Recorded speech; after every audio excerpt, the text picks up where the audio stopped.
नमस्कार दोस्तों। आज हम इस वीडियो में इंग्लिश के कुछ वन लाइनर करेंगे जो टीजीटी पीएचडी के लिए स्पेशली है और भी कई एग्ज़ाम के लिए है, जो कि कह सकते हैं मिक्स्ड क्वेश्चन है सभी एग्ज़ाम के लिए इंग्लिश लिटरेचर का। चलिए स्टार्ट करते हैं। एज आई ले डाइंग इन 1930 में आता है।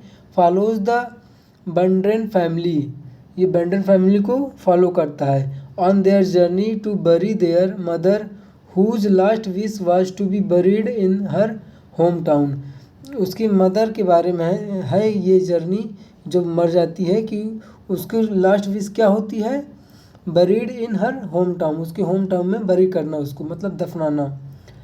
एनाग्नोरिसिस a critical moment of realisation. Anagnorisis क्या होता है? अ क्रिटिकल मोमेंट होता है ऑफ रियलाइजेशन का क्रिटिकल मोमेंट होता है anagnorisis. Upon arriving in the forest of Arden, Adam believes that hunger will soon cause his death, as he and Orlando have little to cat in their new surroundings. Primary subject of the phoenix and the turtle is, जो primary subject है phoenix and turtle का वो है the death of the mythical phoenix and turtle dove. ये इसका subject है, primary subject phoenix and turtle का। Phoenix and turtle किसके द्वारा लिखा जाता है, ये कमेंट बॉक्स में बताइए। Wordsworth children died in 1812।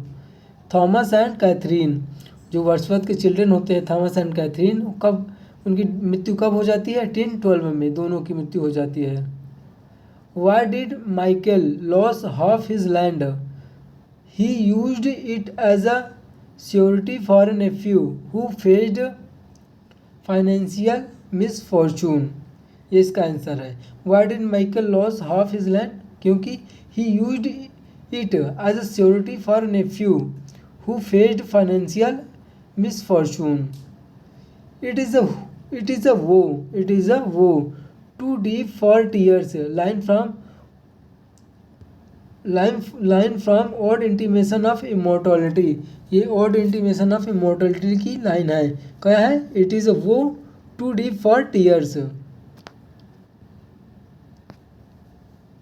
Careless का मतलब होता है स्टोक, जिसका कह सकते हैं सॉफ्ट सूदिंग टच। केयरलेस का सिनोनिम स्टोक, जिसका मतलब होता है soft soothing touch. O solitude was Keats's first published poem, appearing in the Examiner magazine 1816। जो ओ सॉलिट्यूड था कीट्स का फर्स्ट पब्लिश्ड पोएम था। अपीयर किस में होता है?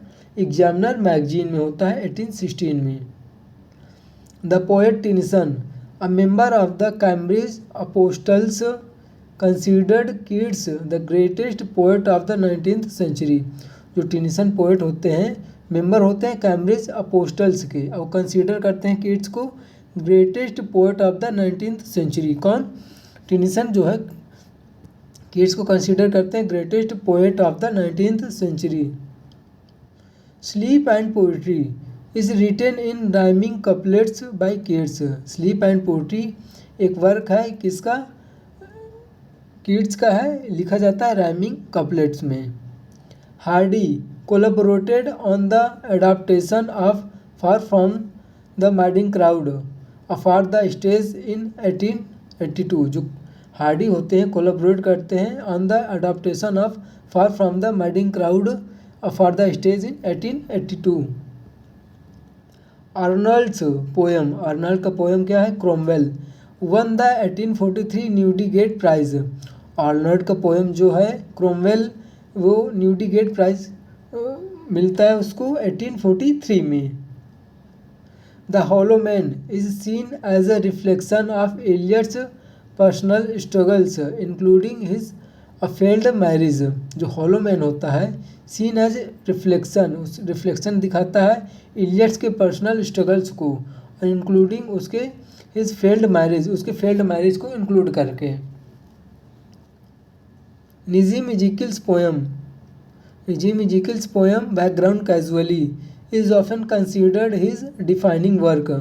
जो निजीम इजिकल का बैकग्राउंड कैजुअली पोएम है वो क्या कंसिडर करता है, इस डिफाइनिंग वर्क को कंसिडर करता है, उसके डिफाइनिंग वर्क को। Robert Frost had 6 children. Robert Frost एक अमेरिकन ऑथर हैं, अमेरिकन नॉवलिस्ट कह सकते हैं। इनके 6 चिल्ड्रन होते हैं, 6 चिल्ड्रन होते हैं बच्चे। The boy subdue the birch tree by riding them down over and over again। जो द बॉय होता है birch ट्री में, वो सबड्यू करता है birch ट्री पर बाय राइडिंग देम, उस पर चढ़कर, down over and over again, उतरकर चढ़कर उसमें सबड्यू करता है बॉय। तो दोस्तों आज तक के लिए यहीं तक, कल मिलते हैं नेक्स्ट वीडियो में, तब तक के लिए धन्यवाद।